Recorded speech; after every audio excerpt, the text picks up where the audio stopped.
नमस्कार। डायनामिक टक्सको अर्को श्रृङ्खलामा यहाँहरू सबलाई हार्दिक स्वागत गर्दछु। म राज तिमल सिन्हा। सदा चाहिँ आज पनि हामीसँग विशेष अतिथि हुनुहुन्छ जो सामाजिक अभियन्ता, उद्यमी, राजनीतिक विश्लेषक, पूर्वीय दर्शनमा विशेष रुचि राख्नुहुने प्रहलाद खतिवडा। स्वागत छ यहाँलाई डायनामिक टक्समा। धन्यवाद। आराम हुनुहुन्छ दाइ? एकदम ठिक छ राजी। केमा व्यस्त हुनुहुन्छ अचेल? अब यो व्यस्त केमा भन्ने, जिन्दगी अब टाइम पास भइराखेको छ। अब व्यस्त पनि हो भने पनि हुन्छ र होइन भने पनि हुन्छ भने जस्तो। हजुर। अब सबै समय परिस्थिति अनुसार अहिले अब त्यस्तो धेरै अगाडि बढ्नुपर्ने अवस्था कहीँ कतैबाट उज्यालो नदेखिया हुनाले अहिले रहेर हेर्नुपर्छ नै, बसेर हेर्नुपर्छ नै जस्तो लाग्ने अवस्था छ। व्यापार व्यवसायमा पनि त्यस्तै अवस्था छ। चलिरहन सकेको छैन। यहाँको एउटा त्यो के भन्छ सोलर प्लान्ट, बिजुली पावर प्लान्ट छ, त्यसको काम पनि भइरहेछ। हामीले 8 वर्षको त्यो काम गर्न थाले। अब त्यसको दुःख धेरै छ त्यसका कुरा गर्दा। आज त्यो दुःखका कुरातिर नजाने। हामीले काम गर्न आँट्यौँ। राज्यले गर्नुपर्ने दायित्व नागरिकप्रति र देशका उद्यमीप्रति पुरा गर्न सकेको छैन भन्ने महसुस गराइरहेको छ आजको दिनसम्म पनि। अब छिट्टै आशावादी छौँ, हुन्छ होला। अब म पिपिएको चरणमा पुगेको छ। हामी करिब त्यही चरणमा पुगेर बसेका के छ नेपालको राजनीतिक यो राज्यले किन सहयोग गरेन? अब यो कसैलाई दोष दिनुभन्दा पनि मलाई कता के लाग्छ भने अब यो अर्कालाई दोष मात्रै दिँदा झन् समाज भाँडिँदै गयो, झन् समाज विकृत हुँदै गयो। आज यसो सामाजिक सञ्जालहरू हेरिन्छ, त्यहाँ युवा शक्तिको एउटा कुरूप मूर्ति देखिन्छ। त्यहाँ लाग्छ त्यो सामाजिक सञ्जालमा अभिव्यक्त भएका भाषाहरू उहाँका बाबुआमाले हेर्नुहुन्न भए, परिवारले हेर्दैनन् जस्तो। हाम्रो समाज त्यता अर्कालाई गाली गर्न मात्रै उद्यत भइरहेको छ। निसन्देह राजनीतिक नेतृत्व भनेको लोभ लालचभन्दा माथि एउटा देशलाई यहाँ पुर्याउँछु भन्ने एउटा ऐना बनाएर हिँड्नुपर्ने नेतृत्व, त्यो मामिला त्यति सफल भए देखिरहेको छैन। सानो दायराभित्र आफ्नो दलभित्र पनि गुटमा पनि उपगुट गर्दै गर्दै विभाजित भएर अब विकास हुनेवाला छैन। हामीले यो कुरो बुझ्नुपर्छ। हामीलाई नीतिले पनि कलौसँगै बलम भनिएको छ कलियुगमा। सँगै बल हो अथवा सबै मिल्न पर्छ। सबै नमिलिकन यो मुलुक बन्दैन। त्यसकारण अहिले लक्षण पनि देखिरहेको छैन बनिने। किनभने कसैले कसैलाई गाली गरेर खुइल्याएर मात्रै बन्नेवाला छैन। अब साँच्चै हामीले राम्रो गर्नुपर्छ, सकारात्मक सोच राख्नुपर्छ। आजसम्म निराशाकै छन्, बादलहरू मडाइरहेका छन्। आशा गरौँ। यो राजनीतिक अहिलेको नेपालको राजनीतिकलाई कसरी हेर्नुहुन्छ यहाँले? अब अरू धेरै कुराहरू गरिरहनु भन्दा पनि राजनीतिका विषयमा धेरै कुरा, धेरै चाहिँ मूर्तिहरूले बोलिराख्नु भएको छ, धेरै पात्रहरूले हैन विभिन्न तरिकाले बाहिर आइराखेको छ। त्यस्तो लुकाउनु पर्ने कुरा केही छैन। सबै जगजाएरै छ। त्यस्तो गोप्य कुरा खोलौँला जस्तै हामीले केही भन्न सक्ने अवस्था छैन। तर समग्रमा देख्दा भ्रष्टीकरण भयो। सबैभन्दा ठुलो रोग भ्रष्टाचार। यो कुनै एउटा व्यक्ति विशेषलाई, दल विशेषलाई आरोप लाएर मात्रै यो कुराको जवाफ आउनेवाला छैन। तलदेखि माथिसम्म, तल्लो तहदेखि माथिसम्म मिलेर दोहन गरिएको छ। तल वडा स्तरमा एउटा बजेट गयो भने त्यो चाहिँ तपाईँको 40-50% पनि काम राम्ररी नगर्ने अवस्था छ। अनि एउटाले अर्कालाई दोष दिएको छ। राजनीतिक कर्मीले भन्छ कर्मचारी गलत, कर्मचारीले डुबायो। एउटा कुनै नेता, आज अफ्रिकामा हेर्नुहोस्, एउटा अहिले के निक्लिएको छ, यो एउटा अफ्रिकी राष्ट्रको राष्ट्र प्रमुख विश्वचर्चित भइरहेछ। विश्वचर्चित। उसले के भनेको छ? उहाँले त्यस्तो उत्पात ठुलो कुरो त केही गर्नुभएको देख्दिनँ म। तर हेर्नुहोस् कति तागत हुन्छ सत्य कुरामा। उनले एकताको आह्वान गरेका छन्। हाम्रो 54वटा झन्डा एक बनाउँछौँ हामी भने अफ्रिका महादेशलाई हामी विश्वमा चिनाउँछौँ। हामी गरिब हुने होइन, हामी गृहयुद्ध हुने होइन। विद्यालयका बालबालिकाले चाहिँ नि फाइनको हावा ताप्न पाएनन् भने मेरो राष्ट्रपति भवनमा एसी नराख्नु भने कुरो त सामान्य कुरो जस्तो देखिन्छ नि। तर किन विश्वमै त्यही कुरो आज चर्चा भइरहेको छ भने गर्न सक्ने सामान्य कुराहरू पनि हामी कहाँ आज यत्र वर्ष जेल पर्नुभएका नेताहरू, सङ्गठन गर्नुभएका नेताहरू हैन, उहाँहरू चुकिरहनु भएको छ। के कारण? हिजो गलत हो ठिक छ त, मेरो गल्ती भाव म अब गलत गर्दिनँ भन्ने एकजना पनि निक्लिरहनु भएको छैन। अहिले हाम्रो समकालीन राजनीतिको नेतृत्व मनपर्ने नेता कोही छ तपाईँलाई? अब मन नपर्ने पनि कसलाई मन नपर्ने भनौँ, के कारण मन नपर्ने होइन?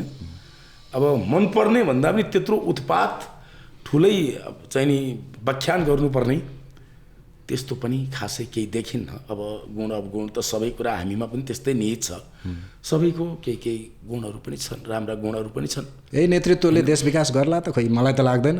यस्तो अब आशावादी हुने कुरो रह्यो। अब विकल्प के देखियो त? पहिलो प्रश्न त्यो हुन्छ। पहिलो यहीँ आशावादी हुनु पर्यो।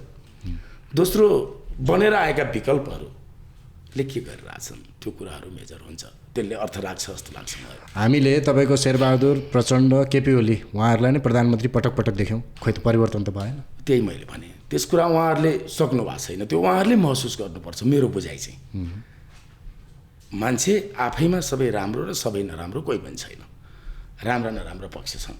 उहाँहरू पनि यत्रो वर्ष राजनीति गर्नुभयो, विभिन्न तरिकाबाट आउनुभयो होइन, केही योगदान त गरेरै आउनु भएको छ नि, त्यसै उदा त होइन। तर सत्तामा पुगेपछि, शक्तिमा पुगेपछि जुन राजनीति भनेको एउटा मलाई सम्झना छ, योगीराज नरहरिनाथको पनि मैले केही समय दर्शन पाएँ, उहाँको एकदमै होइन, उहाँको दर्शन गर्ने अवसर मिल्यो, केही समय सङ्गत पनि गर्ने अवसर मिल्यो, राष्ट्रगुरु पनि होइन भनिन्छ उहाँलाई। अनि उहाँले भन्नुहुन्थ्यो कोटियौँ हो राजनीति, राजनीतिले त मुलुकको, जनताको होइन, माटोको, धर्मको सबै कुराको रक्षा गर्नुपर्छ राजनीति, त्यस्तो चिज हो। तर अहिले जसरी पनि प्रभावमा जाने, प्रभाव पार्ने अनि शक्ति हातमा लिने, लिएर चाहिँ त्यसलाई दुरुपयोग गर्ने, भ्रष्टाचारमा रूपान्तरण गरिदिने, त्यसरी गयो राजनीति। त्यसकारण यो विकृत हुँदै गयो। यसलाई निर्मलीकरण गर्न जसले यहाँ पुर्याउनु भयो उहाँहरूले सजिलै सक्नुहुन्छ अरूले भन्दा मैले बुझेँ, किनभने उहाँहरूलाई थाहा छ कहाँ चुकियो त होइन। महसुस गर्ने बानी भएन हामीमा। मैले गल्ती गरेकै भए पनि शक्ति नभई गल्ती गर्ने कुरो भएन होइन, शक्ति नभई गल्ती गर्ने कुरो भएन, शक्ति भएको बेला गल्ती गरेका कुरो अरू बेला नस्वीकार दिने, त्यस्तो पद्धतिले अविश्वास पैदा भयो। उहाँहरूलाई त्यति रिस गरिहाल्नु पर्ने पनि छैन। तर अब खै त देशको लागि गर्नुभयो भनेर चाहिँ पूजा गर्ने कुरा के छ त, अथवा जनताले भन्ने कुरा के छ? एउटा कोही म कसैको कार्यकर्ता हुँदा केही कुराले खुसी होला, अथवा अर्को एकजना कोही कसैको कार्यकर्ता हुँदा केही कुराले खुसी भइरहनु भयो होला। आम नागरिकलाई, एउटा भुइँ मान्छेलाई भनौँ न, अझ हामी प्रश्न भन्नुपर्दा भुइँ मान्छेलाई चाहिँ तपाईँको हामीले पायौँ भन्ने कुरो केही पनि छैन। न स्वास्थ्य छ, न शिक्षा छ। अब शिक्षा भन्नुहुन्छ भने सरकारी स्कुलहरू खाली हुन लागिसक्यो गाउँमा होइन। अब शिक्षकहरू माग गर्दै हुनुहुन्छ, सेवा सुविधा पुगेन भनेर विद्यालयहरू खाली हुन लाग्यो होइन। यो समस्या छ, स्वास्थ्यको समस्या छ। यहीँ राजधानीका नजिकका जिल्लामा, सदरमुकामका नजिकका गाउँहरूमा राम्रो स्वास्थ्य सुविधा सेवा छैन। कर्मचारीमा राजनीतिकरण भएपछि कर्मचारीले राजनीति गरिरहेछ, काम किन गर्छ? जब उसको योग्यता राजनीतिले निर्धारण गर्छ भने उसले किन काम गर्छ? त्यही त, कर्मचारीको योग्यता त कामले निर्धारण गर्नु पर्थ्यो, राजनीतिले निर्धारण गर्यो। कुनै विषयको ज्ञातै नभए पनि त्यहाँ लगेर प्रमुख बनाइदिएछ, अस्पतालको अध्यक्ष भनिदिएछ। अस्पतालको अध्यक्ष हुनलाई त कम्तीमा अस्पतालको बारे जानकारी, जनताको स्वास्थ्य सेवाको बारेमा चिन्ता भएको मान्छे हुनुपर्छ नि। त्यसले गर्दा कर्मचारीलाई दोष दिने कुरै छैन। कर्मचारीलाई राजनीति नगरिदिए, कर्मचारी राजनीतिक नेताहरू ठिक ठाउँमा बसिदिनु भयो भने कर्मचारीले बिगार्छन्, मलाई जस्तो लाग्दैन। अब पहिलो पुस्ताको नेतृत्वबाट त भएन नै, दोस्रो पुस्ताको नेतृत्वबाट सम्भावना देखिन्छ। अब यस्तो कुरो नदेखिनु पर्ने पनि केही छैन, देखिरह पनि छैन। तपाईँले गर्नु के हो त? निकास के हो? अब दोस्रो पुस्तामा अलि पहिल्यै देखिनुपर्ने उहाँहरूमा छनक, जसरी भनौँ नेकपाकै कुरा गर्नुहोस्, माओवादी र एमाले मिलेर नेकपा बन्यो, सबै कम्युनिस्टहरू मिल्ने कुरो थियो। ल त्यतिखेर तिनवटा नेताको हो, दुईवटा तिनवटा चारजना कतिजना नेताको चाहिँ बखेडाले सिद्धियो, अहङ्कारले भन्ने आज एनालाइसिस गरिरहेछन्। त्यतिखेर दोस्रो पुस्ताका नेता कोही निक्लनु भएन। किन? मैले चाहिँ त्यतिखेर खोजेको थिएँ दोस्रो पुस्ताका नेताहरू। उहाँहरूले राखेर के हो बुढा नेताहरू, तपाईँहरूले यस्तो गर्नु मिल्दैन, देश बिग्रिन्छ, हामी आउँछौँ, तपाईँहरू अभिभावक बन्नुहोस् भन्ने दम कतिमा छ त्यो दम देखिएन। अब अरू नै पार्टीमा पनि काङ्ग्रेसमै पनि त्यो देखिरहेको छैन। गाली गलोच छ, आक्षेप छ, त्यो नराम्रो म राम्रो होइन, कर्मले राम्रो गरेर देखाउन पनि त्यति छैन। नेपाली जनतामा निराश एकदमै छाएको छ, एकदमै व्याप्त छ। यो अहिले चाहिँ तपाईँको यो एक खालको चाहिँ लज्जाबोध हुने अवस्था छ। राजनीति पार्टीगत रूपमा दलगत रूपमा जे प्रचार गरिया छन् होइन, जनताको अवस्था अहिले अब बर्खाको बेला छ, तपाईँको किसानले मल पाएको छैन, एक त उत्पादन छैन, सिद्धिसक्यो कृषि प्रधान देश, जम्मै खेतबारी बाजा छन्, युवा शक्ति सके विदेश, नसके राजधानी, त्यति नसके सदरमुकाम, गाउँको घरमा बस्नेवालै छैन। नभए सदरमुकाममा डेरा गरेर बस्छ, उसको धन्दा हुँदैन। अहिले त्यो देखिराखिया छ भनेपछि मान्छे सहरतिर झर्ने, सहरीकरणमा रमाउने प्रवृत्ति बढ्दो र उत्पादन कम भएको कारण अब भोलि कता हामी नेपाली कृषि प्रधान देशका नेपाली खानेको लागि पो लुटालुट गर्नुपर्छ कि भन्ने अवस्थामा पुगिसकेका छ। त्यसले गर्दा तुरुन्तै नेतृत्वले सोचेर आफ्नो गल्ती महसुस गरेर जनतालाई तुरुन्तै जनताको जीवनमा हामीले के रूपान्तरण गऱ्यौँ त भन्ने सोच्नु पर्यो उहाँ। एकदमै त्यति सोच्दैपछि यसको निकास। त्यही निराशाको बिचमा अहिले राजावादी आन्दोलन पनि उठिरहेछ। हजुर हजुर, यसलाई कसरी हेर्नु भएको छ? अब म चाहिँ के भन्नेवाला छु भने मेरो आफ्नो विचारमा चाहिँ राज्य तपाईँको राम राज्य भनिन्छ नि, राम राज्य होइन। अस्ति एक थरी विद्वत साथीहरू राम राज्य बनाउने भनेर लाग्नु भएको छ, उहाँहरूलाई भेटेका थिएँ। अनि उहाँले मलाई राम राज्य अभियानमा लागौँ भन्नुभयो। मैले भने रामको राम चाहियो, राम नभए त राम राज्य हुँदैन।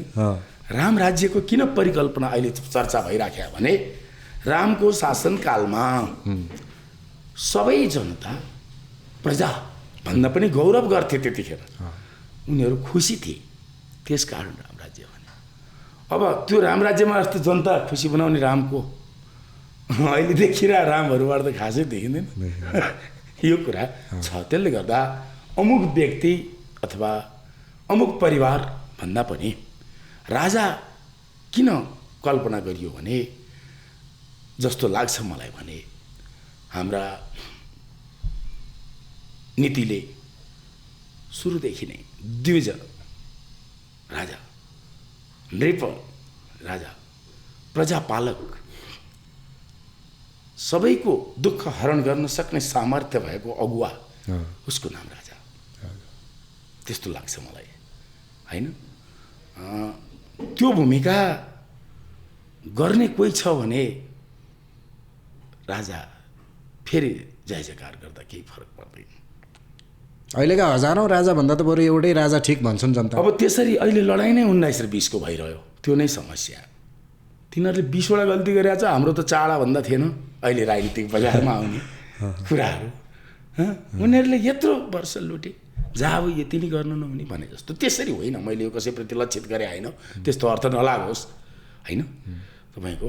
त्यसरी हल्लाका भरमा बनाइएका या ल्याइएका राजाहरूले गर्छन् जस्तो मलाई लाग्दैन। राजाको काम थियो धर्मरक्षा, धर्मको रक्षा होइन, देशको रक्षा। राजा काम व्यापार गर्ने होइन, ठेक्का गर्ने होइन। अब नेता पनि त्यस्तै हुनुपर्ने। तर ठेकदार जति सबै नेता जम्मै नेता बस। अब अहिले के भयो, प्रभावको भयो, स्वभावको राजनीति भएन। प्रभाव देखाउने, जति सक्दो छिटो मान्छेलाई प्रभावित पार्ने। अब त्यसलाई के भन्ने, त्यसलाई अब अङ्ग्रेजीमा ब्ल्याकमेल होइन, उग्र प्रभावित पारेर आफू ठाउँमा पुगिसकेपछि त्यो आफैलाई बनाउनेहरूलाई नै लुनाइदिने, त्यहाँ गन्नेवाला छैन कसैले। त्यो प्रवृत्ति विकास गर्दै हाबी गर्दै लगियो, त्यसकारण यो भएको हो। उहाँहरूलाई महसुस हुनासाथ यो 1 मिनटमा सुध्रिन्छ भन्नेमा छु। धेरै आशा मारिसक्यौँ भन्नुहुन्छ, म सबैलाई निराशावादी नहुनुहोस्, उहाँहरूलाई महसुस गराउँ हामीले। यो गणतन्त्र आएको यत्रो वर्ष भयो, प्रजातन्त्र आएको 46 सालदेखि, त्यो बेला त राजनीतिक नेतृत्वले नै देश चलाइरह्यो नि त। राजा त एक ठाउँमा मात्रै थिए गणतन्त्र आउनुभन्दा अगाडि पनि। तर यो बिचमा हामीले यो 35-36 वर्षको जुन समय भयो, म आफै पनि मैले थाहा पाउने बेलादेखि नेपालमा आन्दोलन बाहेक मैले आफैले पनि केही पनि देखाएको छैन होइन। अहिले धन्न नेपाल बन्द चाहिँ हुँदैन, नेपाल बन्द दुनियाँदारी आन्दोलनै आन्दोलन हाम्रो पुस्ताले त्यही मात्रै देख्यो होइन। धन्न मेरा समकालीन साथीहरू कतिजना विदेश छन्, म चाहिँ नेपालमै बसेको छु, अझै पनि केही होला कि भन्ने आशाले। अब यत्रो यो 35-36 वर्षको अवधिमा परिवर्तन नभएको अझै पनि हामीले यसबाटै होला भन्ने चाहिँ कसरी आश गर्ने? होइन होइन, यो व्यवस्था अथवा कुनै विधि विधान दोषी हुँदैन। 46 सालमा हामी विद्यार्थी थियौँ, त्यतिखेर हामीलाई पञ्चायती व्यवस्था गलत यो फ्याँकेर प्रजातन्त्र बहुदल ल्याउने धेरै दलले राजनीति गर्ने माहौल बनाउने भनेर माग्यौँ। हामीले त्यो पायौँ। हामीले समीक्षा चाहिँ यो कुरालाई गरौँ जस्तो मलाई लाग्छ। बहुदल पायौँ हामीले। बहुदल के को लागि मागेका थियौँ हामीले? त्यो बहुदलले हामीलाई दियो त दिएन, निसन्देह, यो कुरा पनि दुई मत छैन। अब 62-63 को आन्दोलन सबै राजनीतिक दलहरू मिलेर यो मुलुकलाई हामी कायापलट गर्छौँ होइन। असमानताको खाडल पुर्छौँ, जुन विभेदको खाडल पुर्छौँ होइन। हामी जनताको सेवक बन्छौँ भनेर ल्याएको गणतन्त्र। यहाँ त अरू कुरा बिग्रेकै छैन, उहाँहरूकै मात्रै मनस्थिति बिग्रिया हो। जसले जे गर्छु भन्नुभएको थियो त्यहाँभन्दा बाहेक अरूको दोष देखिरहेको छैन मैले। हामीले माओवादीबाट पनि प्रधानमन्त्री हेऱ्यौँ, सरकार हेऱ्यौँ, एमालेबाट पनि हेऱ्यौँ, काङ्ग्रेसबाट पनि हेऱ्यौँ। तपाईँ भन्न सक्नुहुन्छ फेरि पनि यही नेतृत्वबाट, यही राजनीतिक दलबाट, यही सिस्टमले महसुस नगरिकन त केही हुनेवालै छैन। क्लियर हुनुहोस् होइन। महसुस भनेको चाहिँ यस्तो चिज हो नि, मैले आशावादी त के अरे निराशावादी त म हुँदै हुन्न। जस्तै अवस्थामा पनि आशा गर्नुपर्छ भन्ने मान्छे हो म। आशाले बाँच्नुपर्छ बाँचुन्जेल भन्ने मान्छे हो। निराशावादी हुने त कतै व्यवस्थै गलत हो कि भन्छन् जनता। व्यवस्था भन्दा पनि त्यसको कार्यान्वयनमा ल्याउने वर्ग गलत हुन्छ। व्यवस्था कुनै पनि गलत हुँदैन। कागजी रूपमा बनेको संविधान, विधान, व्यवस्था कुनै गलत हुँदैन। तर तपाईँको त्यसलाई कार्यान्वयन गर्ने कार्यकर्ता। अब अहिले पार्टीहरूमा सैद्धान्तिक विचलन आयो। हिजो जुन जुन हाम्रो सिद्धान्त भनिएको थियो, सत्ता स्वार्थको लागि कसैले पनि त्यो सिद्धान्तलाई बाँकी राखेन। यो कुरो त सत्य हो। अब यति नै कुरो भन्दा नि सामाजिक सञ्जालमा कति गाली हेर्नुपर्छ, हेर्नुहोस्, अब कमेन्ट हेर्नु होला। तर समाज कता गइरहेछ होइन। हिजो जे कुरा कमिटमेन्ट गरेका थियौँ हामीले, जनतालाई प्रतिबद्धता गरेका थियौँ, त्यो दिन सके कि सकेनौँ भनेर यी ठुला राजनीतिक दल या साना या स्वतन्त्र या नेताहरूले त्यो आत्मसमीक्षा गरेको दिन मलाई लाग्छ फेरि पनि के छ र, केही भएको छैन। तर अब नसचे बिग्रिन्छ, भद्रपुरमा जान्छ। ओके, यहाँलाई अब व्यक्तिगत रूपमा केपी ओली कस्तो लाग्छ? अब मलाई लाग्छ सबै नेताहरूको मैले केही गुण र अवगुणहरू मैले देखा भन्ने भएँ। मलाई त्यसरी व्यक्तिगत रूपमा कसैको प्रशंसा या विरोध भन्दा पनि मैले केपी ओलीमा मूर्छित सपना जगाउने एउटा इच्छा शक्ति देखेको छु। त्यो उहाँको साह्रै सकारात्मक पक्ष। आज त्यस्तो शरीर, एउटा बिमारी शरीर, जुन इच्छा शक्ति छ उहाँको, त्यो मलाई साह्रै मनपर्छ उहाँको। र कहिले काहीँ कतै बहकिया हो कि जस्तो लाग्छ फेरि, त्यो चाहिँ त्यो कमजोरी हो कि जस्तो मलाई लाग्छ। हुन त मैले यति ठुला नेताहरूको विश्लेषण गर्ने मेरो अधिकार थिएन, आफ्नो ठाउँमा रह्यो। तर मैले देखेको कुरो चाहिँ त्यो लाग्छ।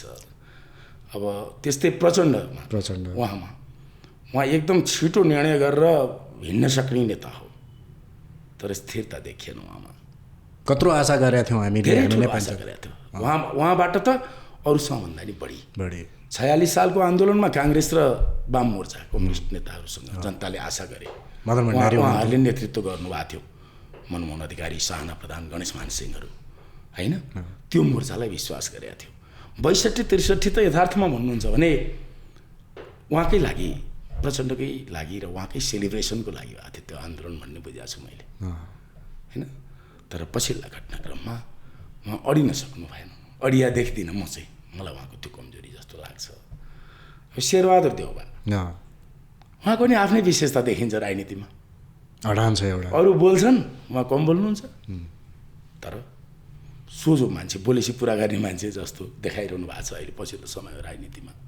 अब बाँकी भ्रष्टाचार भनेको त यो अहिले कुल बिग्रियो, मूल बिग्रियो, कुल बिग्रियो, सबै बिग्रियो भने जस्तो भ्रष्ट भएका छन्, कमिसन तन्त्र बढेको छ। यसलाई चाहिँ राजनीतिक नेतृत्वको इच्छा शक्तिले थिच्न सकेन, त्यो नै दुःखद कुरा हो।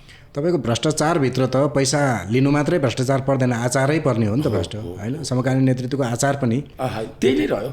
अब लोभ सबभन्दा ठुलो कुरो। हेर्नुहोस्, अब हामी मित्र राष्ट्र भारतलाई पनि हेर्न सक्छौँ, अरू देशमा पनि हेर्न सक्छौँ, होइन?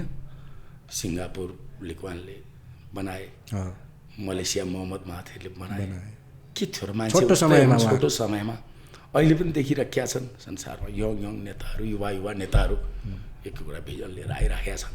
अहिलेको नयाँ दलहरू पनि निस्किरहनु भएको छ, स्वतन्त्रको नेताहरू पनि आउनु भएको छ। बालेनजी हुनुहुन्छ, रविजी हुनुहुन्छ, त्यसै अरू 2-4 पनि चर्चित हुनुहुन्छ। उहाँहरूलाई कसरी हेर्नुहुन्छ? उहाँहरूको पनि बिना क्षमता, बिना प्रतिभा उहाँहरू आइरहनु भएको छैन। उहाँहरूलाई त अझ धेरै आशा गरे, चाहिने भन्दा पनि बढी धेरै आशा गरियो कि भन्ने जस्तो भइसकेको छ राजनीति हेर्दै आउँदा। उहाँहरूलाई धेरै ठुलो आशा गरे। अब जस्तो रवि लामिछाने एउटा नेपालको नमुना युवा हो, बहु प्रतिभा भएको युवा, होइन? उहाँ आउनुभयो, पोलिटिक्समा पार्टी बन्यो, जनताले आशा गरेका थिए, हामी पनि निकै आशावादी थियौँ। कतै अब यो पुराना राजनीतिक दलहरूको क्रियाकलाप भन्दा यसरी प्रष्ट बोल्ने युवाहरू आउँदाखेरि जस्ताको तस्तै हुन्छ, भ्रष्टाचार कम हुन्छ भन्नेमा थियौँ। अब उहाँहरूको पनि मलाई के लागिरहेछ भने अलिकति बढी अरूको आलोचना बढी भयो। उहाँहरूलाई पनि मेरो निवेदन छ, उहाँहरू कर्म गर्न थालिदिनुहोस् कृपया। यो मुलुक हामी यो तरिकाले बनाउँछौँ, यो मुलुकको भूगोल यस्तो छ, प्रकृति यस्तो छ, हामी यो तरिकाले बनाउँछौँ भन्ने योजना लिएर बिन्ती छ जनता कहाँ गइदिनुहोस्। सामाजिक सञ्जालमा यो समर्थकहरूले, उहाँका समर्थकहरूले लेख्या शब्दले मलाई लाग्छ यो 2-3 वर्षमा त त्यसैले पो चाहिँ बरु खतम बनाउँछ कि भने जस्तो एक खालको अराजकता मौलाएको छ। त्यसलाई उहाँहरूले तत्काल कन्ट्रोल गर्नुपर्छ। भला उहाँहरूले यो गराउनु हो कि भएन थाहा छैन, तर सार्वजनिक आह्वान उहाँहरूले गर्नुपर्ने जस्तो भइरहेछ, होइन? जस्तो अब महानगरका मेयरलाई त हामीले त अब सार्वजनिक ठाउँमै उहाँलाई चाहिँ एकदम अघि बढ्नुहोस् तपाईँलाई हामी साथ छौँ भनेका छौँ, तर उहाँका नि कहिलेकाहीँ ट्युनिङहरू चिप्लिरहेको हुन्छन्। त्यो लेभलमा मुलुकको राजधानीको मेयर भएको मान्छेले त्यस्ता शब्दहरू नबोल्दा राम्रो हुन्छ भन्ने हाम्रो बुझाइ छ, होइन? कहिलेकाहीँ भावावेशमा आएर एउटा कुनै जिम्मेवारी नभएको मान्छे जस्तो रिसाएर बोल्ने छुट अथवा कसैप्रति आग्रह गरेर पूर्वाग्रह गरेर बोल्ने छुट जिम्मेवार व्यक्तिहरूलाई हुँदैन भन्ने हामीलाई लाग्छ। स्पष्ट भिजन सहित आउनु पऱ्यो। उहाँहरूलाई साथ दिन्छन्, जनताले पनि दिन्छन्। हामीले पनि के भएको छ र राम्रो गर्नुहुन्छ भने उहाँहरूलाई साथ दिनु नपर्ने के छ? मुलुकको उन्नति होस्, समाज रूपान्तरण होस्, होइन? हाम्रा संस्कृतिमा सिएर विकृति आए ती कुराहरू अन्त्य होस्, नैतिकताको चाहिँ ज्ञान दिन छोडियो, अनैतिकता वृद्धि भयो, त्यो रोकियोस्। त्यही त हो, अरू के खोज्या छ र? अहिले आन्दोलन त तपाईँको के छ भने हिन्दू राष्ट्र चाहियो भन्ने पनि छ, सङ्घीयता खारेज गरौँ भन्ने आन्दोलन पनि छ। यसलाई कसरी हेर्नुहुन्छ? अब सरस्वती देख्दा र प्रष्ट रूपमा भन्नुपर्दा सङ्घीयताले जनताको जीवन रूपान्तरण गर्नलाई के पनि नगरे हुनाले आजसम्म मिलेर खा मात्रै जस्तो देखिन्छ, गइराख्या मात्रै जस्तो देखिन्छ। हामीले सोचेका थियौँ यो सङ्घीयताले तल्लो तहसम्म गएर विकास गर्नलाई यो सङ्घीयता आयो होला, पुछारसम्म भएन हिजो माथिबाट हेर्दा। अब बिचमा पनि अर्को कार्यकारी संस्था राख्ने, स्थानीय निकाय भन्दा पनि माथि, अनि डबल काम गराउने, चौबर काम गराउने होला जस्तो लागेको थियो। तर अहिले सारमा के देखियो? चौबर खर्च गराउने देखियो, होइन? भए जति सबै संसद मन्त्री भइसक्यो अरे कुन प्रदेशमा, त सुन्दा पनि लज्जा हुन्छ। यो ऊ भन्ने कुरा भएन, सुन्दा पनि लाज हुने कुरा छ, होइन? अहिले कति वर्ष भयो चुनाव भएको, भए जति सांसद हुनुहुन्छ सबै मन्त्री भइसक्यो भनेपछि यो कता गइरहेछ? अनि यो घाँडो भयो कि भएन? उहाँहरूलाई नै म अनुरोध गर्छु, मैले भनिने कुरा आदरणीय नेतृत्वगणलाई, तपाईँहरूलाई विश्वास गरेका पनि हुन्, फेरि पनि गर्छन्, बिन्ती छ यति एनालाइसिस गरिदिनुहोस्, गरेर तपाईँहरूले सार्वजनिक रूपमा भन्नुहोस् त एकचोटि हामी यहाँ चुक्यौँ, होइन? अब हामी त्यसो गर्दैनौँ भनिदिनुहोस् न, त्यो दिनबाट जनता फर्किहाल्छ नि तपाईँका। त्यति भन्न किन हिचकिचाइरहनु भएको? सङ्घीयता घाँडो हो, निसन्देह घाँडो हो। अब हिन्दू राष्ट्र नेपाल चाहिँ नि खास सनातन धर्म, बौद्ध धर्मको उद्गम स्थल पनि भनिन्छ। हिन्दू राष्ट्रको आन्दोलन पनि भइरहेछ। विश्वमा एकमात्र हिन्दू राष्ट्र हुँदा के बिग्रिन्थ्यो? अहिलेको नेतृत्वलाई किन गाह्रो भयो? अब यसमा चाहिँ मलाई यस्तो लाग्छ, हामी सनातनी अर्थात् हामी मनुका सन्तान, हामी बाँदरका सन्तान होइनौँ, हामीलाई बाँदरका सन्तान भनेर पढाइयो। हामी मनुका सन्तान हौँ। जति मानव छौँ ती सबै मनुका सन्तान हौँ। त्यही भएर हाम्रो सनातनले सर्वे भवन्तु सुखिनः सर्वे सन्तु निरामया सर्वे भद्राणि पश्यन्तु मा कश्चित् दुःखभाग् भवेत्। सबै सुखी रहन् हैन। अनि मनुस्मृतिमा के लेखेको छ भने माता च पार्वती देवी पिता देवो महेश्वर बान्धवा मानवा सर्वे स्वदेश भुवनत्रयम् हैन। हम सम्पूर्ण विश्वका मानव हाम्रा दाजुभाइ हुन्। वसुदैव कुटुम्बकम, स्वदेश चाहिँ हाम्रो स्वर्ग मर्त्य पाताल हो भनेर वसुदैव कुटुम्बकम जन्मियो। त्यसकारण अब हामी साँगुरिँदै साँगुरिँदै साँगुरिँदै हिन्दू भनेका छौँ, बिन्दु भनेका छौँ, क्रिस्चियन भनेका छौँ, मुस्लिम भनेका छौँ। यो विश्व मानवलाई फुटाउनाले आज यो विग्रह, लडाइँ, झगडा, मान्छेलाई चाहिँदै नचाहिने हतियारका लागि तपाईँको डबल यो विश्वका जनसङ्ख्या पाल्न सक्ने खर्च गरिराखेको छ। यो सबै विनाशको बाटो फुटाउनलाई हिँडिएको हो। जहाँसम्म पहिचानको कुरा छ, पहिचानको लागि जस्तो इस्लामको नि राज्य छ, यहुदीहरूको पनि राज्य छ भने हाम्रो पनि हुनुपर्छ भनेर माग गर्नु गलत होइन। तर त्योभन्दा प्रथम त हामी सनातनी बन्नु जरुरी छ। हामीले कुनै धर्म कहीँ लेखेर माग गर्नुभन्दा नि हामी सनातनी बन्न जरुरी छ। सनातन भनेको सत्य हो। के हो सनातन? पञ्चतत्व सनातन हो। त्यो गडबड हुँदैन। दिनरात गडबड हुनेवाला छैन। कहिले छोटो होला, 1-1.5 घन्टा लामो, त्यो अर्कै कुरा। त्यो हुन्छ आगो सत्य हो हैन। हामी सनातनी भनेका सत्यलाई स्वीकार्ने सनातनी, हामी सनातनी हौँ। जो चलिरहन्छ सनातन, कहिले त्यो खण्डित हुँदैन, कहिले त्यो छेदविच्छेद हुँदैन। त्यसकारण हामी सनातनी हौँ। पहिचानका लागि मानव भनेर पहिचान खोज्ने त ठाउँै रहेन। जाति जाति धर्मका नाममा, साराका नाममा, भेगका नाममा, भूगोलका नाममा छुट्याएर फुटाएर शासन गरिरहेको छ। अब यहाँ फुटाउ राज गर जम्मै त्यही चलिरहेछ। एकदम सिधा त्यही नै हो। र हिजो व्याख्या गरेको कलियुगको व्याख्या देवी भावले पनि त्यही देखिया छ। के भन्छ? आजकै स्थिति छ। जाति धर्म रहँदैन, धर्म रहँदैन। अनि जातिको आफ्नै परिभाषा गरिदिएको छ, 4 जात भनेको छ। त्यो 4 जात भनेको त कर्मको जात हो। शास्त्रले त्यही भन्छ, कर्मको जात हो। हामी जनै लाउने मात्रै बाहुन छेत्री, अरू होइनन्। जन्मना जायते शूद्रम कर्मणा द्विज उच्यते भनेको छ। जन्मदा हामी सबै शूद्र हौँ, सालनालबाटै जन्मिन्छौँ। र बाँकी कर्मले गर्दा उच्च मान्छे हुन्छन्, राजा हुन्छन् भनेर भनेको छ। भनेपछि विभेद त हामीले ल्या सकभर हामी यो विभेदबाट नि माथि उठ्नुपर्छ। हामी विश्वकै मानव एक हौँ भने जस्तो भाइचारा नै विकास गर्नुपर्छ। किनभने सरसर्ती एउटा मान्छेको जीवनमा हिसाब गर्नुहोस्, कति वर्ष बाँच्छौँ? हाम्रो आयु कति छ? बढीमा 100 वर्ष, बढीमा 100 वर्ष। लगभग हामी त 50 काटिसक्यौँ, आधा त गइसक्यौँ। अब आधा हाम्रो सुतेर जान्छ अथवा त्यसै व्यतीत भएर जान्छ। हामीसँग कति समय छ? अनि हामी ईर्ष्या, राग, द्वेष पालेर जुन समाजको, जुन दलको, जुन जत्थाको निर्माण भइरहेको छ सामाजिक रूपमा, राजनीतिक रूपमा, यो चाहिँ यथार्थमै अब सिद्धिने, नाश हुने अवस्थाको परिकल्पना हो भनेर त्यतिखेरै गरिएको छ। यो कुरा अहिले होइन। हामी अब कोही आरक्षण मागेका छौँ जातका नाममा। हामी कर्मले हुने हो। ब्राह्मण भनेको ब्रह्म ज्ञान हुन्छ। ब्रह्म ज्ञान, अरूलाई सही बाटो देखाउने, सहयोगी, दान गर्ने, सेवा गर्ने ब्राह्मण। तपाईँ क्षेत्रीय अधर्म हुन नदिने, अधर्म हुन नदिने, धर्मको रक्षक, माटोको रक्षक जो हो त्यो क्षेत्रीय हो। वैश्य, व्यापार गर्ने जति जम्मै वैश्य हुन्। सेवा गर्ने जति शूद्र हुन्।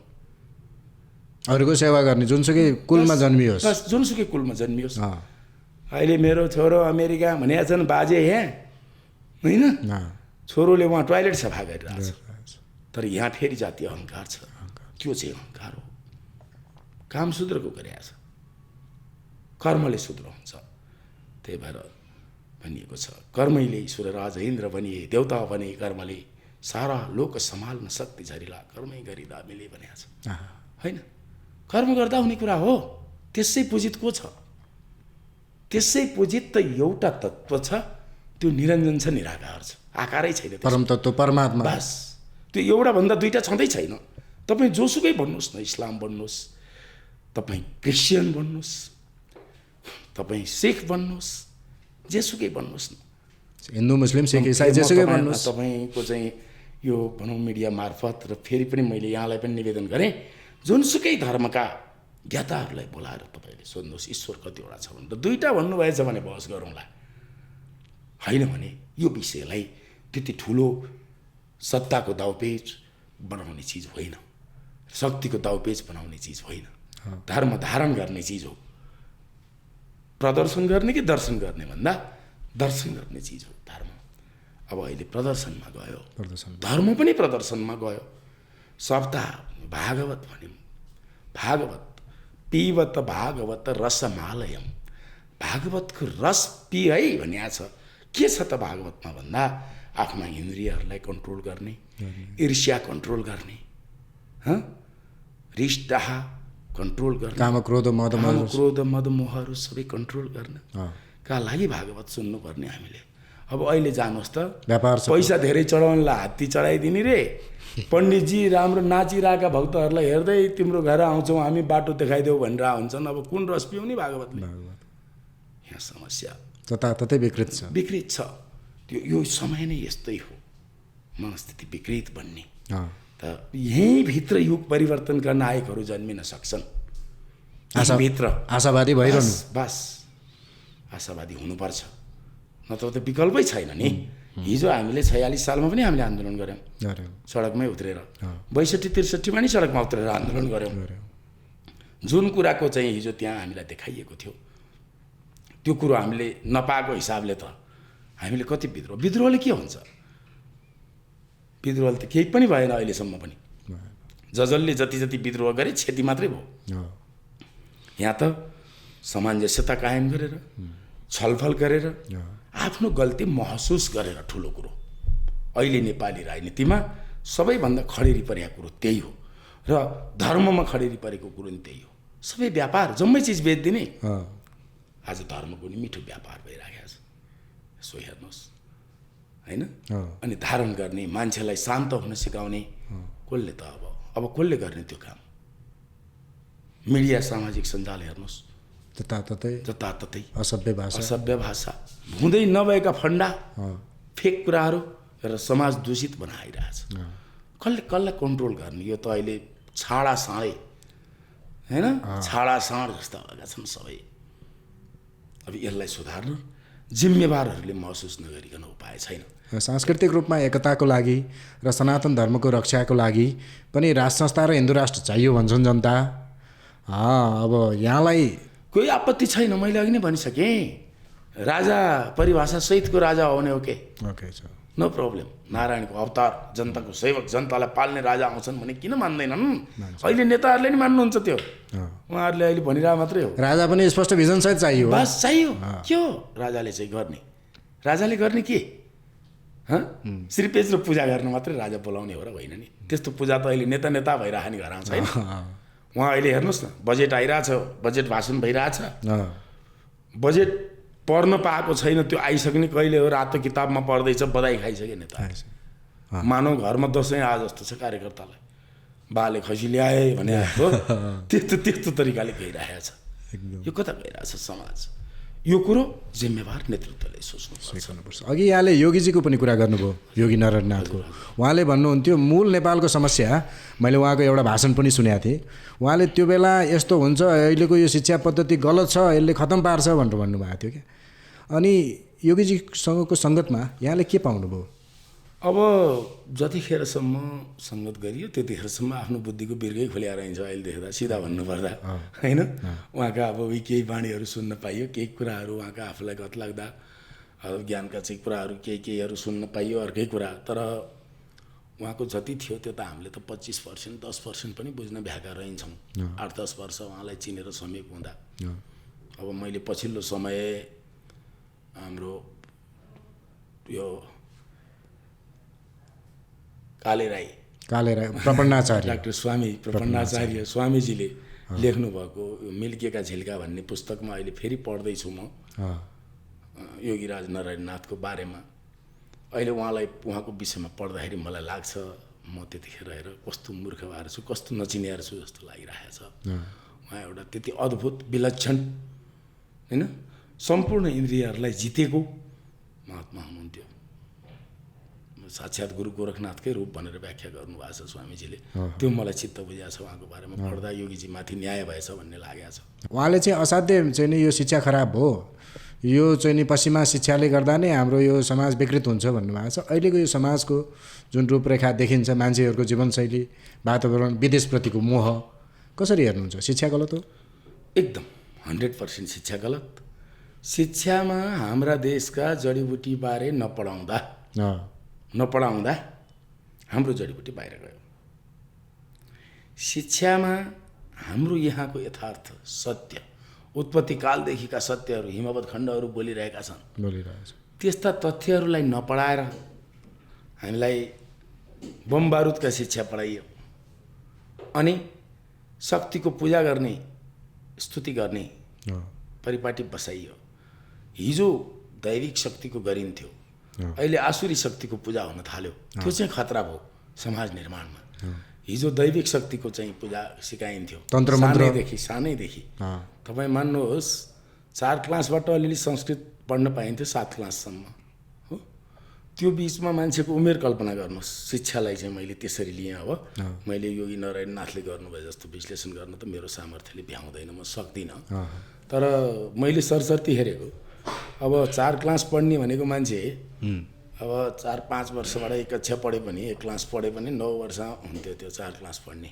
9 वर्षबाट लगभग 12 वर्ष उसको एकदम त्यो दिमाग विकास हुने बेला चाहिँ सरस्वती स्तोत्रहरू हालिदिएको थियो, संस्कृत हालिदिएको थियो, पिता के माता के बाआमा के हुन्, कुल के हो, मूल के हो सिकाइन्थ्यो। अब आज त्यो भएन। नैतिक शिक्षा सिकाइन्छ। जो शक्तिशाली छ त्यसको स्तुति गाउने, व्यक्तिका नभनौँ, जम्मै नेताजीहरूका जीवनी पढिरहेछन् आजका बालकहरूले। फलान नेता यस्ता, फलान नेता उस्ता होइन। त्यसकारण तपाईँको यो शिक्षाकै खराबी हो। अब अहिले हेर्नुहोस् न सामाजिक सञ्जाल, म त कहिलेकाहीँ यसो खोलेर हेर्छु, अब मलाई बन्द गर्नु जस्तो लागिरहेछ झन्। तपाईँहरूले चाहिँ उत्साही बनाउँदै हुनुहुन्छ, आएर बोल्नुपर्छ सामाजिक सञ्जालमा, मिडियामा भन्नु। मलाई चाहिँ त्यो चलाउने 1-2टा गतिविधि नि बन्द गर्नु जस्तो लागिरहेछ। त्यो हेर्नु नसकेर भनेपछि समाज कता जाँदैछ? शिक्षाकै कारण हो। पहिलो शिक्षा परिवर्तन पनि जरुरी छ, एकदमै जरुरी छ। एकदमै व्यवहारिक शिक्षा चाहियो, मौलिक शिक्षा चाहियो। हाम्रो यो देशका नायकहरूको बारेमा चर्चा परिचर्चा हुनु पर्यो। बस विश्वका नायकहरूको, अमेरिकाको नायक पढेर हामीलाई के फाइदा? अर्थै छैन होइन। के अर्थ छ? युरोपको नायक पढेर हामीलाई के फाइदा? ठिक छ, बनाएकाहरूको पढौँ, अर्कै कुरो। जो शक्ति छ त्यसको पूजा, शक्तिको मात्रै पूजा गर्दा त शक्ति नभएका त सिद्धिएन त। यो संसार निर्बलियालाई बलियो बनाउनेहरू राजनीतिक कर्मी हुन्, तिनीहरू जनताका साथी हुन्। बलियासँग मिलेर गरिबलाई लुट्नेहरू त्यो दानव हुन् मैले बुझेको। अहिलेको राजनीति, अहिलेको शिक्षा नीति सबै त्यतैतर्फ केन्द्रित भयो। शिक्षा पनि त्यही बाटो गयो। पैसा उनले पढ्ने भयो, पैसा नहुनेले के पढ्ने? एउटै स्कुलमा 4 लाख 5 लाख महिनाको 1.5 लाख 2 लाख रुपियाँ भने आज प्राविको फी के पढाउँछ? के पढाउने हो? अस्पताल खुलेका छन्, 6-7 दिनको बच्चोको 4 दिन कि 5 दिन त्यहाँ राखेको 5 लाखको बिल। सास हाल्छ अस्पतालले, सास हाल्ने भए त अरबौँ मागे पाइहाल्यो भने यस्तो खालको लुट जताततै। हिन्दीमा एउटा कहावत छ, न बाप न भैया सबसे बडा रुपैयाँ। जम्मै त्यता लाग्यो, त्यता गा हुनाले यसको फेरि दुःखद छ अन्त चाहिँ। अघि यहाँले जडीबुटीको कुरा गर्नुभयो। हाम्रो देशमा हजारौँ वर्षदेखिको उपचार पद्धति पनि थियो नि त। अहिले हाम्रो सरकारले वैकल्पिक चिकित्सा पद्धति भन्छ त्यसलाई। जुन मूल थियो हजारौँ लाखौँ वर्षदेखि, त्यो चाहिँ वैकल्पिक। अहिलेको लाखौँ रुपियाँ शोषण गर्ने जो गरिबले उपचारै गर्न पाउँदैन, यो चाहिँ प्रमुख। अझ मैले थपेँ, हिजो हाम्रो आयुर्वेदिक औषधिहरूले रोगको निर्मूल गर्थे। आज हामी दबाई खाँदैछौँ, दबाउने खाले पेन किलर खान्छौँ, दुखाउन दबाउँछ। हामी दबाई खाइरहेछौँ।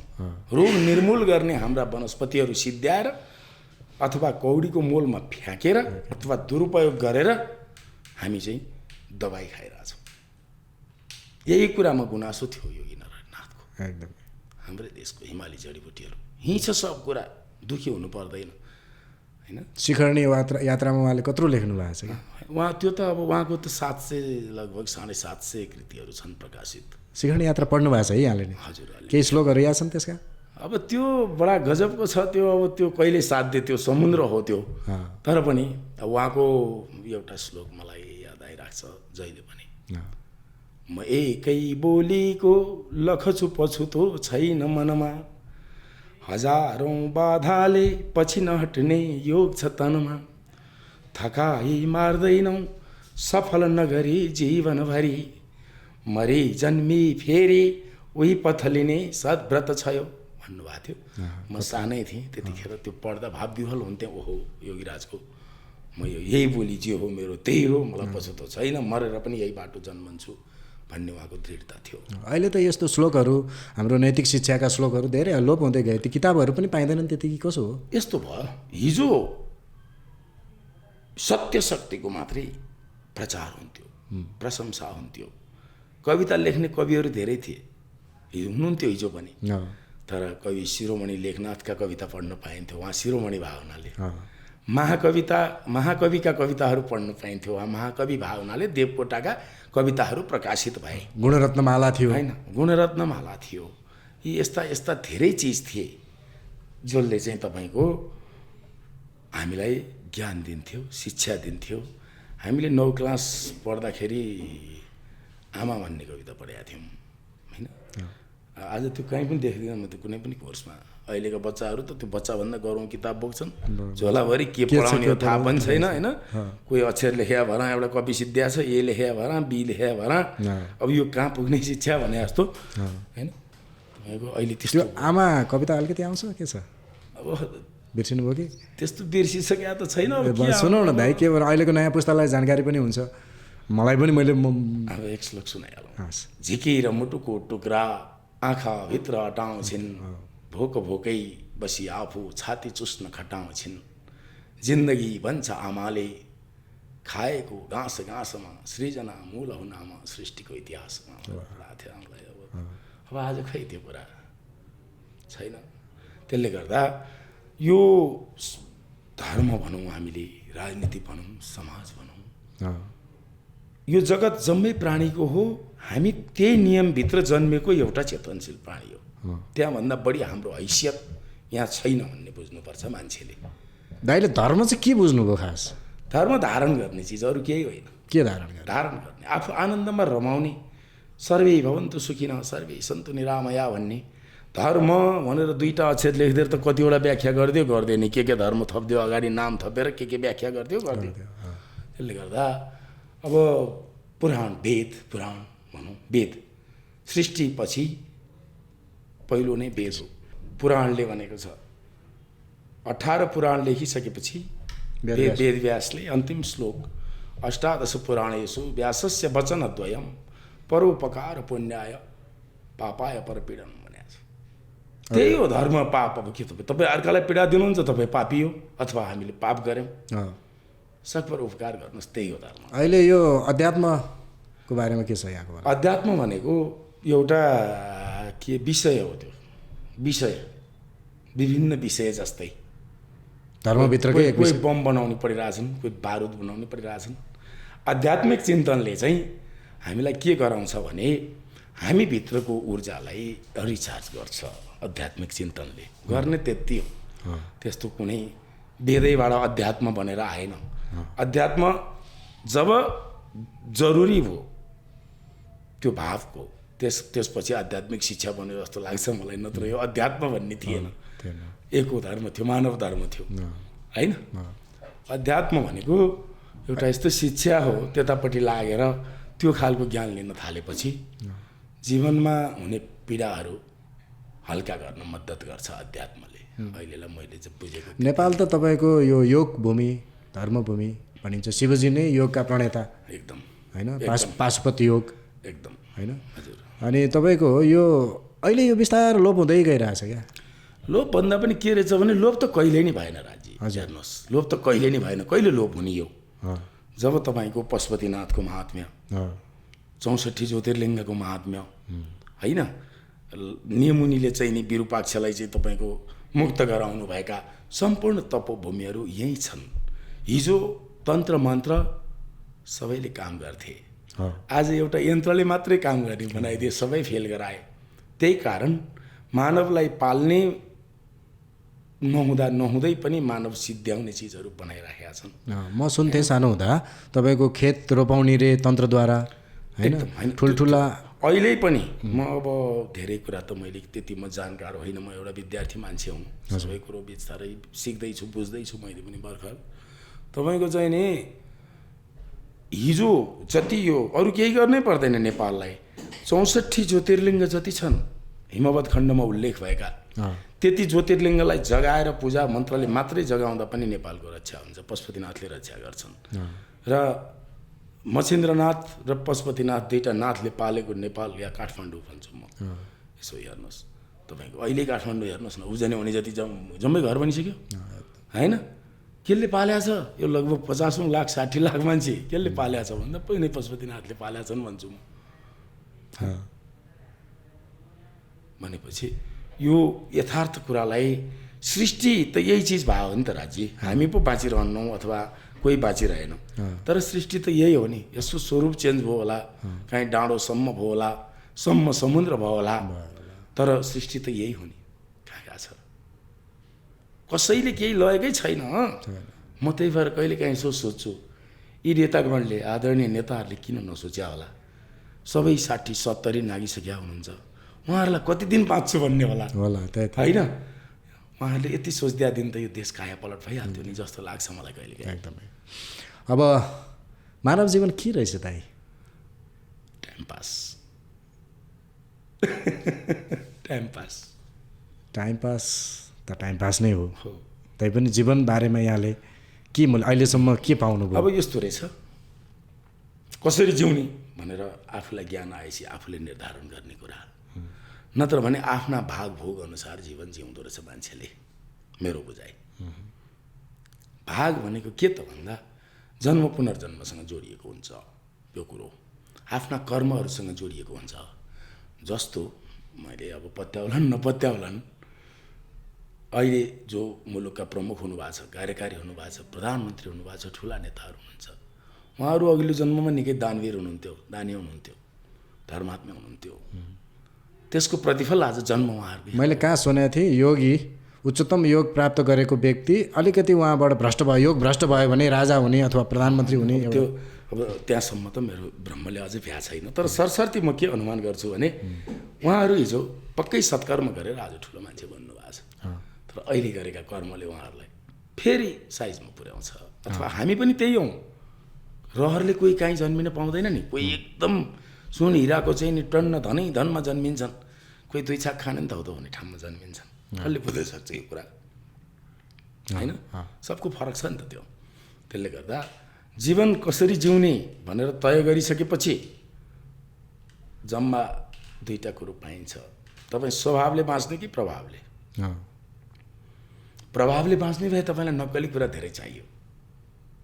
प्रभावको लागि त के चाहियो, के धन देखाउनु पऱ्यो, घर देखाउनु पऱ्यो, गाडी देखाउनु पऱ्यो, सके सिङ जुरो देखाउनु पऱ्यो। स्वभावले बाँच्नुहुन्छ भने तपाईँलाई केही देखाउनै परेन, जे जस्तो तपाईँसँग छ रमाउने बस्ने हो। अब दुःख सुख भनेको त हामीले बोकेको हो भारी। अझ जीवन के हो भन्दा जो सारमा मलाई ठ्याक्क कहिले काहीँ यसो भन्नु मन लाग्छ, कामै छैन म काममा हर घडी धस्सिन्छु रातो दिन, खेती छैन म खेतीमै लडीबुडी गर्दैछु सारा दिन, बस्ती छैन म बस्तीको हर घडी पाले खडो बस्दछु, रक्षा सम्पत्तिको म गर्छु ऋणमा, चोर्लुममा मै डुब्दछु। यही रहेछ जीवन मैले पाएको। काम काम काम भनेर कुदेर हिँडेका छौँ हामी, के गऱ्यौँ त काम? खै खेती खेती भनेका छौँ, अहिले साल गऱ्यो अर्को साल गर्नु परेकै छ, लडीबुडी गरेका छौँ। बस्ती फलानु यस्तो तुलानु यस्तो म पाले भनेर बसिरहेको छु सबैको अर्काको। अब सम्पत्ति कमाउँछु भने चाहिँ ऋण लाग्छ, यो कुरो स्वाभाविक हो। अरू त के छ र दुःख? यहाँ दुःख नै छैन। मेरो भन्ने त खास के पनि छैन नि। मेरो भन्ने के हुनु? बाउले मेरो भने यो शरीर त मेरो हुँदैन, शरीर त मेरो होइन, मेरो इच्छाले जन्म पनि भएन, मेरो इच्छाले जन्म नि भएन, मेरो इच्छाले मृत्यु नि हुँदैन, मैले इच्छा गरेका कुराहरू हुँदा नि भएन, मेरो इच्छाले शरीर बढाए पनि होइन। यो त सभा अझ त्यहाँभन्दा अगाडि जाउँ, तपाईँको हामी जन्मन्छौँ, जन्मेपछि हामीलाई जुन बेलासम्म अन्न खान सक्दैनौँ त्यो बेलासम्म आमाको दुध आउँछ। हेर्नुहोस् न कस्तो गजबको कुरा छ। जब तपाईँको हामी अन्न खान सक्ने हुन्छौँ फेरि आमालाई अटोमेटिक पुष्ट जवान बनाइदिनुहुन्छ भगवान्। यो कसले गर्छ त? कुनै वैज्ञानिकले जवाफ दिन सकेको छ यो कुराको? छैन नि। अरू कुरो गरे, मार्ने चिज बनाए, काट्ने चिज बनाए, उडाइदिने, जम्मै ध्वस्त बनाइदिने, जम्मै बनाए, सिद्ध्याउने चिज। अहिले विश्वयुद्ध होला जस्तो देखिन्छ। अनि यो त विनाश हुनै छ नि। किन बनाएको त त्यत्रो हतियार? आज हेर्नुहोस् त्यो हतियार हानेको हेर्नुहोस्, त्यो प्रतिरक्षा गर्नलाई झन् चौबर खर्च हुन्छ। हान्ने त छ अरे। बन्दुक त त्यो शान्तिको लागि बन्दुक बनाइएको भनिन्छ, तर मान्छे मार्ने बन्दुक चिज शान्तिको लागि भन्दैन। शान्तिको लागि बन्दुक बोक्नै पर्दैन। बन्दुक त्यहाँभित्र गोली हुन्छ र त्यसले मान्छे मार्छ। त्यसले बनाउनेलाई पनि चिन्दैन। तरबार पनि त्यही हो, बनाउनेलाई चिन्दैन तरबारले। जसले बनायो उसैलाई च्वाट्ट काटिदिन्छ। त्यसकारण यो सृष्टि स्थिति विनाश तीनटा अवस्था मध्ये अब विनाशको अवस्था हो कि जस्तो महसुस गराउने झल्को आइरहेछ सबैतिर। अब हामी तर पनि आशावादी भइरहनु पर्यो होइन। नेपालको भविष्य के देख्नुहुन्छ? भविष्य नेपालको अब यो कहिल्यै पनि दास नभएको मुलुक, कहिले पनि दास नभएको, दुःख सुख आरोह अवरोह भोगेको आफ्नो ठाउँमा छ। यो मुलुकको भविष्य त्यति बिग्रेला भन्ने अथवा खतम होला भन्ने मलाई लाग्दैन। नेपाल अखण्डित नै रहिरहन्छ, अखण्डित नै रहिरहन्छ। यसलाई कसैले लिने आँट पनि गर्दैनन्। यो तपोभूमि हो, आँट गर्न सक्दैनन्, लिँदैनन्। मेरो बुझाइ चाहिँ त्यति उग्र राष्ट्रवाद बोकेर यसले खान लायो उसले खान लायो भन्नेवाला म छैन होइन। हामी एउटा देवभूमिमा जन्मेका मान्छे, ऋषिमुनिहरूको भूमिमा जन्मेका मान्छे, बुद्धको भूमिमा जन्मेका मान्छे। हाम्रो विचारलाई परिवर्तन गरौँ। हामीले साँच्चै कमजोरलाई बलियो बनाउने, राजनीतिकर्मीहरूले कमजोरलाई बलियो बनाउन लागौँ। बलियो मिलेर कमजोरलाई नलुटौँ होइन। के छ र यो मुलुक त कायापलट बन्छ। कति टाइम लाग्छ र? नेपालको भविष्य उज्यालो छ। अब बिस्तारै बाहिर जानेहरूलाई पनि झड्का पर्दैछ। उहाँहरू नि फर्केर आउनुहुन्छ त्यहाँका ज्ञानहरू लिएर। हामी यहाँ समस्या एउटाले अर्काको अस्तित्व स्वीकार गर्न नसक्ने समस्या हो। पुरानो पुस्तालाई नयाँले गन्दैन, नयाँले पुरानोलाई मान्दैन भने जस्तो भइरहेको छ। यो दुईटा मिलाएर अगाडि बढ्न सक्दा यो मुलुक जहिले नै सम्पन्न छ, समृद्ध हुन सक्छ। हामीलाई प्रकृतिले धनी बनायो, हामीलाई अरू सबै कुराले धनी बनायो। हामी मानवीय हिसाबले गरिब भयौँ होइन। हामी मानवीय हिसाबले धनी हुनुपर्ने, हामी विश्वलाई नेतृत्व गर्नुपर्ने, हामीले यो ब्रह्माण्डलाई नेतृत्व गर्न सक्ने दम भएका हामी गोर्खाली, अझ नेपाली गोर्खाली होइन। हामी तपाईँको दरिद्र भयौँ। हामी आफ्नै भाइ सिद्ध्याउन लाग्यौँ जातका नाममा, धर्मका नाममा। र शक्ति लिएर शक्तिसँग मिलेर कमजोरलाई पेल्ने अवस्थाको अन्त्य सबैतिर हुन जरुरी छ। धार्मिक क्षेत्र, सामाजिक क्षेत्र, राजनीतिक क्षेत्र, कुनै पनि क्षेत्रमा। सन्तोषजनक कहाँ भनेर सोद्धा जवाफ अहिले कसैले फ्याट्ट दिन सक्दैन खुसी भएर। बाध्यताले दिनु आफ्नो कुरो होला, मैले बोल्नै पर्यो भनेर बोल्नु अलग कुरो होला। छातीमा हात राखेर भन्दा सबै कुरो बिग्रिएको छ, यसलाई सम्हाल्नुपर्छ।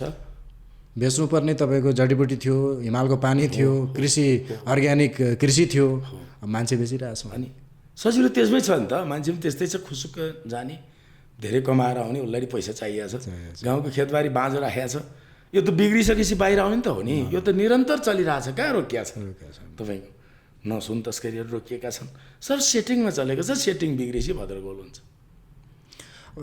अन्तिममा कुराकानी त नेतृत्वले हो नि दाइ। जो सरकारमा छ, जो राज्यको प्रमुख पदमा पुगेको छ, उनीहरूले हो नि त। एकदम राजनीतिक नेतृत्व उनीहरू नै सेटिङमा लाग्ने। एकदम राजनीतिक भ्रष्टाचारको अब तपाईँले अस्ति सुन्नुभयो कि सुन्नु भएन, तपाईँको पूर्व प्रधानमन्त्री माधव कुमार नेपाल, उहाँकै कुरा आयो। तपाईँको पोखराको एउटै एयरपोर्ट बनाउँदा कति अरबको रे कति अरब खाइदियो भन्ने कुरो सुन्छु। मैले पहिला भने नि तपाईँलाई, यहाँ सबभन्दा ठुलो रोग के हो भने मेरो यहाँ फोहोर लागेको छ। मैले तपाईँको त्यहाँ लागेको सानो दाग हेरिरहेको छु। मेरो ठुलै टाटो फोहोर यहाँ छ होइन।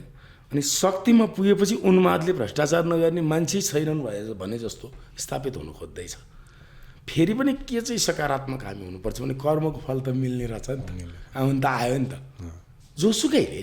त्यसकारण म यो सामाजिक सञ्जाल सञ्चालनकर्ताहरूलाई पनि तपाईँहरूले अनुरोध गर्छु, तपाईँहरूले तथ्यगत कुराहरू गरिदिनुहोस्, समाजलाई भ्रान्ति नबनाइदिनुहोस्। यहाँ एउटा नेता अमुक नेता जेल पर्ला अथवा को होला यो ठुलो कुरो होइन। भोलि हाम्रो समाज दूषित, समाज अराजक भयो भने यसले हामीलाई बस्न सक्ने बनाउँदैन। यो कुरा हामी सचेत हौँ। कर्मको फल मिल्छ, निश्चिन्त हुनुहोस्। जसले जे गरेका छन् कर्मको फल मिल्ने कुरा ग्यारेन्टी। कति दिन गर्ने सेटिङ?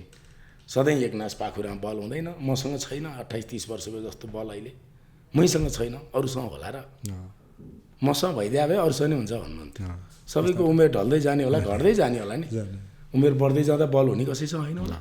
त्यसकारण राजनीतिक नेतृत्वले बेलैमा सोचेर यी सबै कुरा तत्काल मिल्छन्, कुनै कुरा बिग्रिएका छैनन् भन्ने बुझेर पुराना नेताहरूले सोच्दिने र नयाँ जो आउनु भएको छ उहाँहरूले आफूलाई सम्हालेर साँच्चै यो मुलुक डुलेर यो मुलुक बनाउने योजना लिएर आउनुभयो भने नेपालको भविष्य उज्यालो छ, अँध्यारो छैन। एकदमै।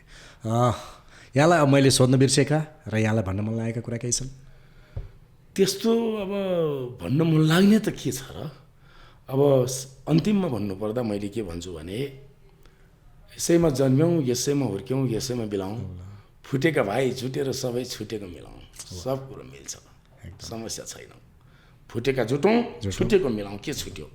योगीजीको महान बाणीसँगै बस बस बस आजको यो बसाइ एकदमै महत्त्वपूर्ण रह्यो। तपाईँलाई पनि धन्यवाद र यो मिडियाको उत्तरोत्तर प्रगतिको कामना। सत्य आवाजहरू उजागर गर्दै जानुहोस्, यसका पछाडि लाम लाग्दै जानेछन्। हामी पनि तपाईँलाई पूर्ण शुभकामना दिन चाहन्छु। म पनि आइदिनु भयो, धेरै धेरै धन्यवाद। यो कार्यक्रम कस्तो लाग्यो प्रतिक्रिया दिनुहोला, लाइक सब्सक्राइब र सेयर गर्न नबिर्सिनुहोला। धन्यवाद।